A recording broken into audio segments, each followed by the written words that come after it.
बांग्लादेश चुनाव में बड़ा धमाका, तारिक रहमान की हुई वापसी। साथियों, बांग्लादेश में फरवरी माह के पहले सप्ताह में ही चुनाव होने वाले हैं। ऐसे में जब दिसंबर बिल्कुल लास्ट पे आ चुका है, ऐसे में एक नए शख्स की एंट्री होती है। नाम है तारिक रहमान। अब सवाल यह बनता है कि अचानक से यह तारिक रहमान नाम का व्यक्ति कौन है और कहां से आ गया जो दावेदारी पेश करता है बांग्लादेश के प्रधानमंत्री पद के लिए। आखिर कौन है यह व्यक्ति, कहां से आया है, आज की इस वीडियो में हम सारी बातें जानेंगे। और अगर यह व्यक्ति बांग्लादेश का प्रधानमंत्री बनता है तो क्या भारत के लिए सही होगा या गलत, यह भी जानेंगे। और साथ साथ यह भी जानेंगे क्या मोहम्मद यूनुस के जो साथ है वो वाली बात हो गई है कि दिल के अरमा आंसुओं में बह गए। आज की इस वीडियो में हम सारी बातें जानेंगे। वो तारिक रहमान जिसे शायद आज से पहले जिसका नाम आपने नहीं सुना होगा, वो अचानक से आता है और अचानक से कहता है कि मैं बांग्लादेश का होने वाला पीएम हो सकता हूं। तो चलिए आज की इस वीडियो में हम एक एक करके सारी बातें जानते हैं। साथियों, इन दिनों बांग्लादेश में जिस तरह से सत्ता की उठापटक चल रही है, मोहम्मद यूनुस वहां पर केयर टेकर प्रधानमंत्री बने हुए हैं। तो ऐसे में वहां पर लगातार हिंदुओं के साथ जो जेनोसाइड्स हो रहा है, लगातार कत्लेआम जो चल रहा है, रक्तपात मचा हुआ है, अस्थिरता पूरी तरह से आई हुई है, जीडीपी पूरी तरह से कोलैप्स कर गई है। ऐसे में एक व्यक्ति आता है और कहता है कि मेरे पास बांग्लादेश के लिए प्लान है। अब वो व्यक्ति कौन है जो ये कह रहा है बांग्लादेश के लिए मेरे पास प्लान है? चलिए आइए जानते हैं। साथियों, यहां आप न्यूज, ये व्यक्ति है ये राजकुमार। आखिरकार कौन है ये व्यक्ति? नाम है तारिक रहमान। कौन है ये तारिक रहमान और कहां से निकल के आए हैं, आज इनके बारे में हम सारी बातें जानेंगे। तो चलिए शुरू करते हैं एक एक करके सारी कहानी। साथियों, बांग्लादेश जो कभी ये रहा भारत के पूर्वोत्तर राज्यों से लगा हुआ और इधर पश्चिमी बंगाल से बॉर्डर शेयर करता हुआ, भारत सबसे ज्यादा जो सीमा साझा करता है वो बांग्लादेश से ही करता है। ऐसे में आवाज ये उठाई जा रही है कि भाई अपना ये जो मिजोरम वाला एरिया है इसे पूरा यहां तक मिला ले भारत, और ये जो चिकन नेक है इतना पतला, इस पूरे एरिया को यहां तक अपने भारत जो है अपने एरिया में, अपने हिस्से में, पूरा एरिया यहां से यहां तक अपने में ले ले और यहां से यहां तक ले ले।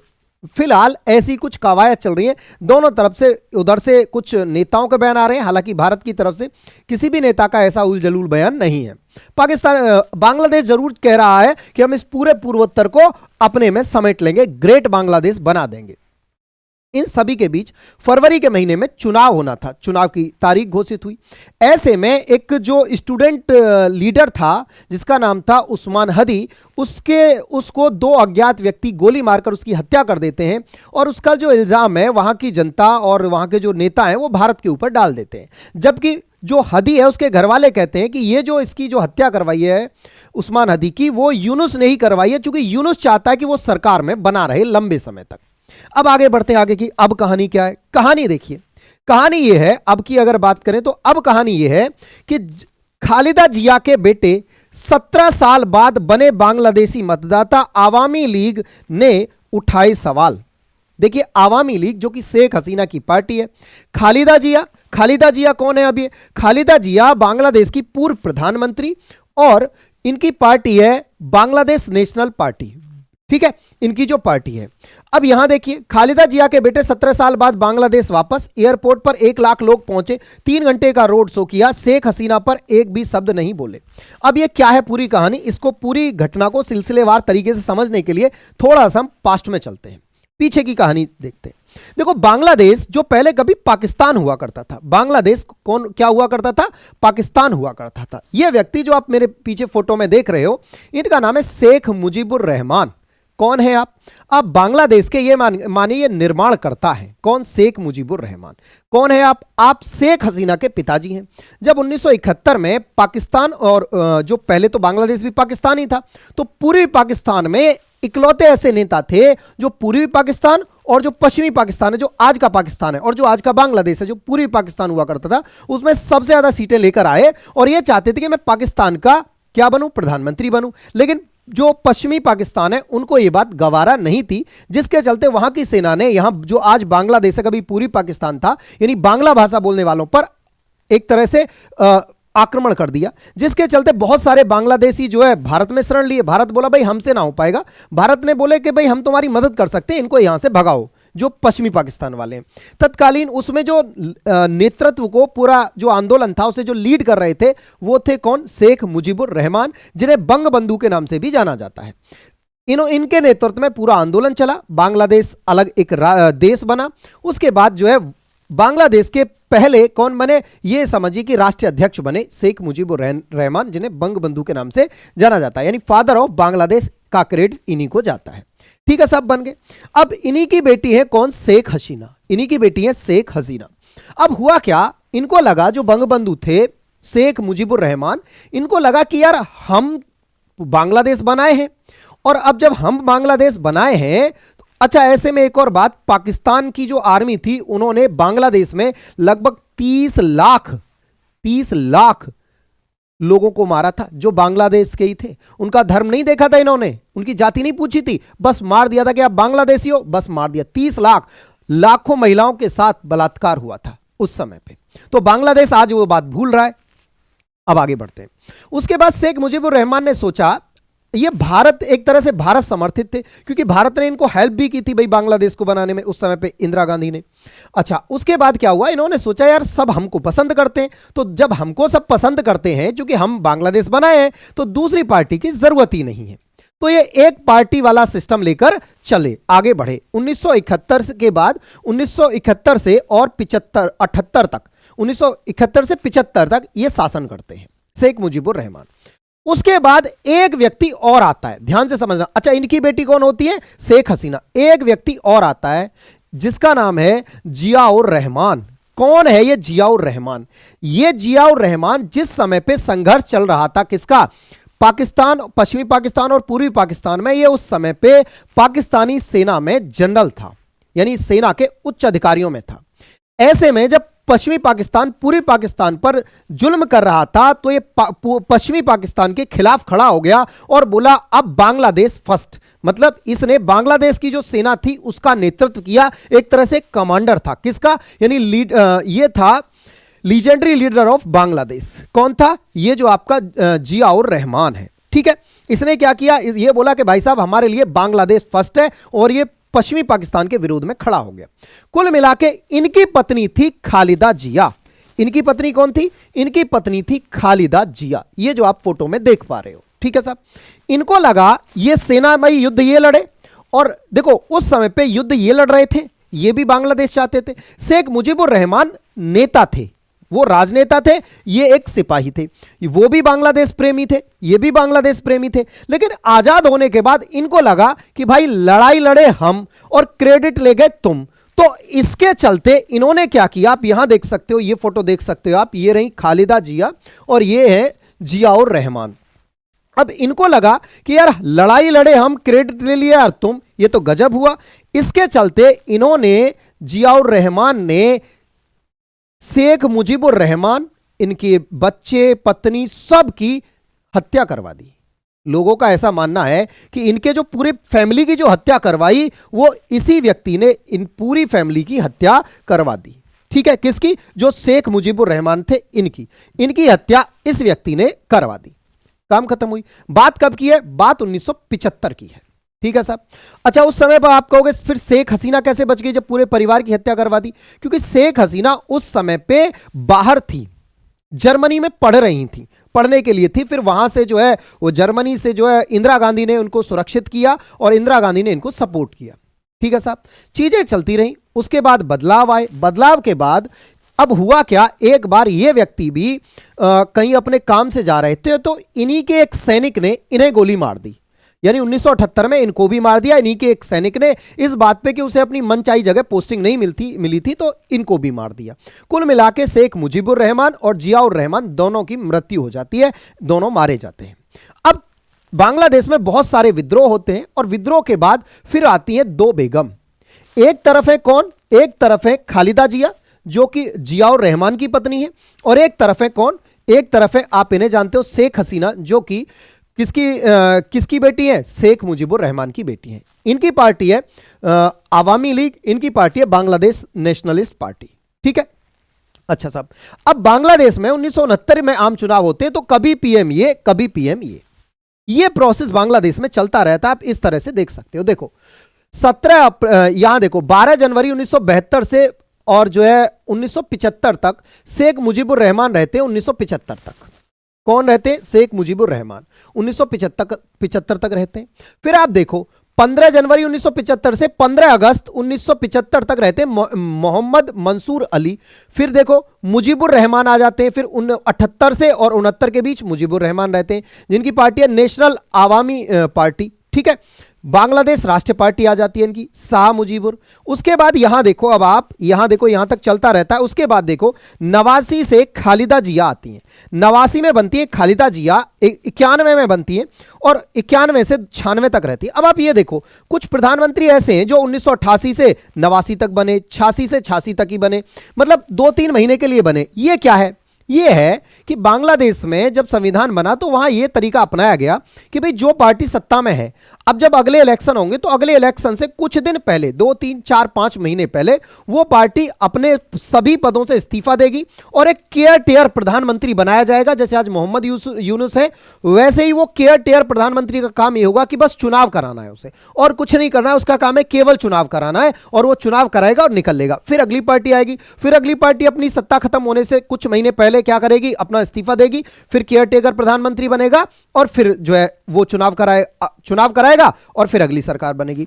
तो अब यहां देखो दिक्कत क्या हुई? दिक्कत यह हुई, ध्यान से समझना, दिक्कत यह हुई कि ये आ गई, कौन आ गई? यहां देखो खालिदा जिया आ गई, किसकी पत्नी है? जियाउर रहमान की। उसके बाद केयर टेकर प्रधानमंत्री आ जाते हैं मोहम्मद रहमान, हबीबुर रहमान आ जाते हैं। ये 30 मार्च 1996 को बनते हैं, 23 जून को चुनाव कराते हैं और फिर जो जीतती है कौन? शेख हसीना सत्ता में आ जाती हैं। देखो 30 मार्च से मार्च, अप्रैल, मई और जून, 3 महीने में चुनाव करा के और अपना निकल लेते हैं केयर टेकर। यही प्रोसेस चलता है। आगे देखो फिर शेख हसीना बनती है, उसके बाद ये व्यक्ति, फिर इधर देखो फिर इधर आ जाओ, 2001 में फिर शेख हसीना बनती है। ये देखो फिर कौन आ जाते हैं? 15 जुलाई 2001 से अक्टूबर 2001 तक बनते हैं लतीफुर रहमान। ये क्या करते हैं? केयर टेकर बनते हैं। देखो स्वतंत्र, ये जो स्वतंत्र लिखा हुआ है यहां देखो स्वतंत्र, इनकी कोई पार्टी नहीं है। फिर आती है खालिदा जिया। अब दिक्कत ये आती है कि खालिदा जिया 2006 में जो केयर टेकर प्रधानमंत्री बनाना था ना, वो केयर टेकर प्रधानमंत्री नहीं बनाती हैं। तो ऐसे में जो कौन शेख हसीना जो थी वो क्या करती हैं? वो यहां पर चुनाव से बाइकआउट करती हैं, जिससे इनके खिलाफ, खालिदा जिया के खिलाफ संघर्ष होता है। लोग सड़कों पर उतरते हैं, इनकी सत्ता को गिरा देते हैं और फिर से एक स्वतंत्र प्रधानमंत्री बनता है। उसके बाद फिर से बांग्लादेश में 6 जनवरी 2009 को चुनाव होते हैं।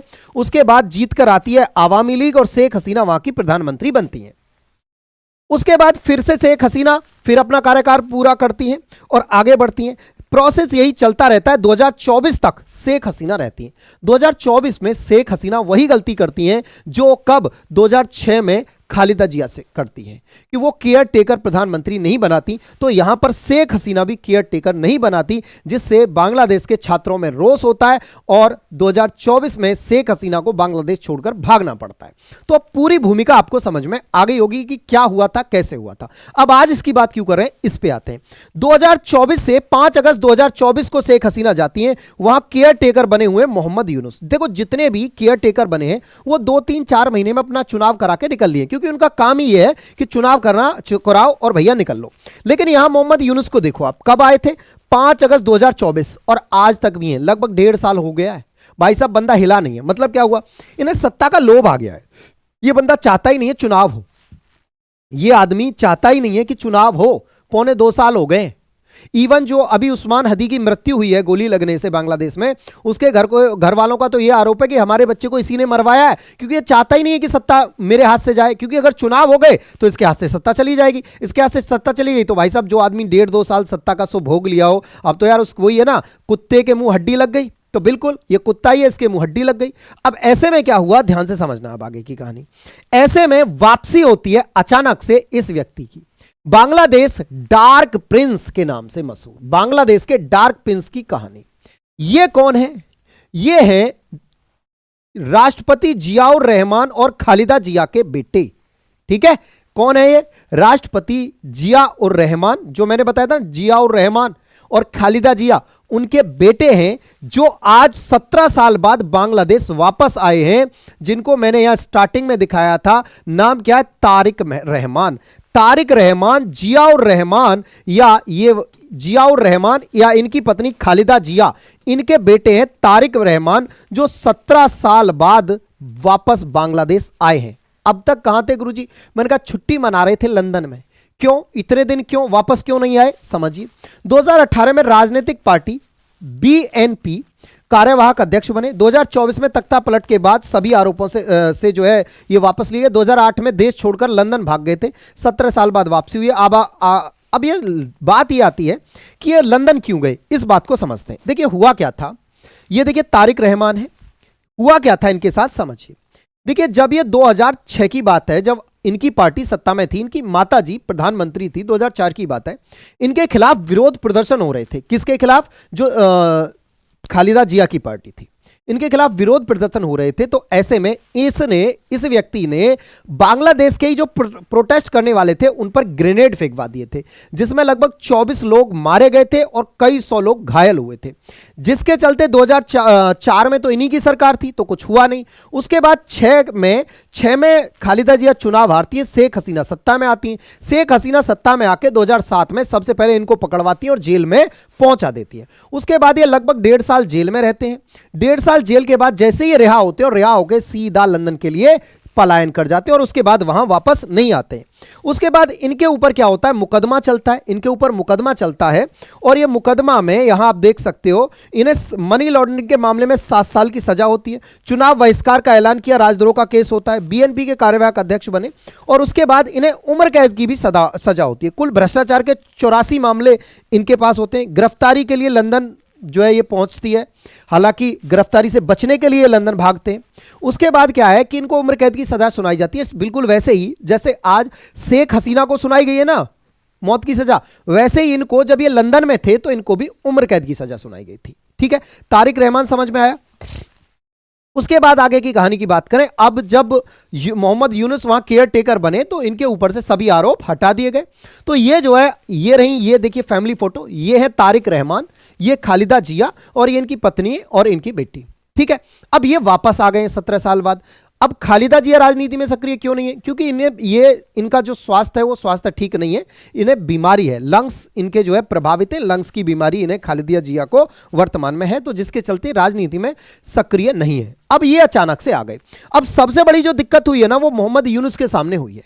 ये आए, अब देखो आते ही 2 दिन पहले ये देखो इस तरह से, देखो इस तरह से जैसे ये आए तो लाखों लोग इन्हें एयरपोर्ट पे लेने पहुंचे। उसके बाद बस से, देखिए बुलेट प्रूफ बस है, क्योंकि बांग्लादेश में हाल फिलहाल आप देख सकते हो अभी जो उस्मान हादी की हत्या हुई है, तो इसके डर के चलते इनको बुलेट प्रूफ बस में लाया गया। यहां आप देख सकते हो कितनी सिक्योरिटी, इनके चारों ओर पब्लिक कम और जो है सिक्योरिटी के लोग ज्यादा। लाखों लोग का इनका रोड शो हुआ, लाखों लोग साथ आए, ये देख सकते हो आप। उसके बाद इनकी जो है क्या होती है, लाखों लोग आप इस तरह से सड़कों पर भीड़ देख सकते हो। उसके बाद क्या होता है, उसके बाद इनकी 17 साल बाद वापसी, तारिक रहमान पीएम, बांग्लादेश बदलेगा, इनकी वापसी होती है और ये अपनी एक जनसभा को भी संबोधित करते हैं।